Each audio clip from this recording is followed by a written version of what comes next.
Puwede ba sa atin ng shirataki rice para sa baked sushi? Puwede naman po kung kayo po ay matagal na, naabot na ang goal, ibig sabihin magaling na at wala na pong health issue, puwede naman po ito. So sa amin po ay yung aking anak po na walang sakit at walang health issue, siya po ang kumain po nito. Pero ituturo ko po sa inyo kung paano ko po siya ginawa, ang ating low carb baked sushi. Una po naglagay po tayo ng 1/2 cup po ng shirataki rice, nilagyan natin ng 1/2 cup ng hot water, i-mix lang po natin at takpan po natin ng mga 10 minutes po. And please don't forget to like and follow po para updated tayo sa ating mga low carb meal, low carb kaalaman natin everyday. Thank you and God bless. Then ihanda na po natin yung ating zucchini. Pag wala pong zucchini, pwede rin po ang pipino. Yan. At kung umabot ka po sa part na ito po, pwede po bang pa-comment kung taga saan ka po para alam ko lang po kung hanggang saan aabot yung aking video po. Thank you po. Ayan, after po niyan, inalis po natin excess water ng ating zucchini. Ihanda na po natin ang ating tuna. Tuna in can po ito. Tandaan po pagdating sa tuna, ang ingredients ay tuna, salt, and water. Yan po yung pasok po sa atin. Kapag may vegetable oil, automatic out po. Then 1 tablespoon po ng vinegar. Lagyan po natin ng liquid na monk fruit bilang ating sweetener. Mga 3 drops po ito po. Then white pepper at asin yung ilalagay natin. Anong purpose nito? Para may lasa na po yung ating shirataki.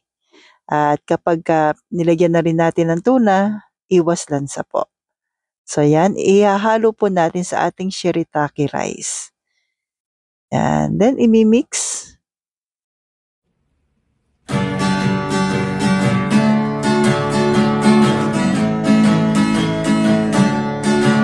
Yan, kapag na-mix na po natin, ilagay na po natin sa ating lalagyan.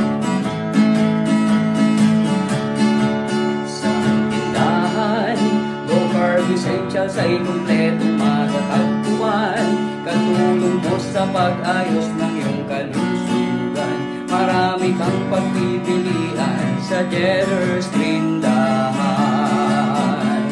Baking essentials, condiments, nuts and seeds, healthy oils. Then, lalagay na po natin yung ating avocado mayo. Paano po ba paggawa ng avocado mayo? Ilalagay ko po yan sa hulihan. Okay? Doon sa mga before po na nakapanood na, meron na rin po ako niyan.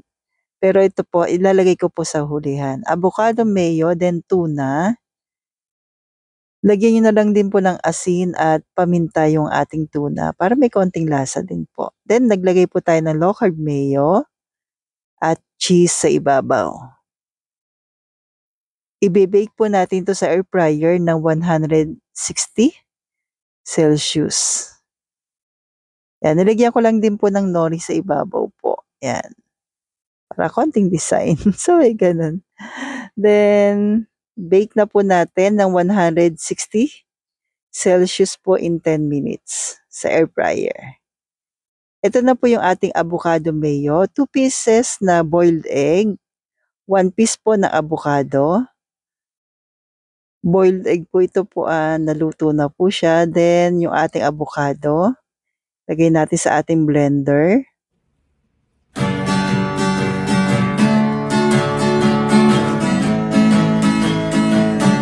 Tapos, lagyan po natin ng 1 tablespoon po ng lemon o kaya apple cider vinegar. Salt and pepper. White pepper din po nilagay natin dito. Then, i-blend po natin. Then, gagamit po tayo ng sugar-free ng maple syrup po na pancake. Available po ito sa Jetter's Grindahan, pati po yung ating liquid po na monk fruit. Yan. Then, pagsama-samahin lang po natin sa ating blender. And, ito na po. Meron ka na pong low carb avocado mayo. So, nawa po makatulong, dagdag kaalaman at dagdag recipe. So, stay healthy, stay low carb po, and God bless.